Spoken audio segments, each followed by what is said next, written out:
একবার বিদায় দে মা ঘুরে আসি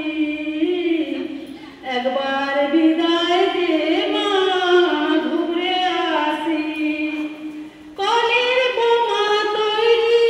করে দাঁড়িয়েছিলাম রাস্তার ধারে মা গো কলের বোমা তৈরি করে দাঁড়িয়েছিলাম রাস্তার ধারে মা গো পারছিলাম না আমার তাকে ইংল্যান্ডবাসী থাকি একবার বিদায় দে মা ঘুরে আসি একবার বিদায়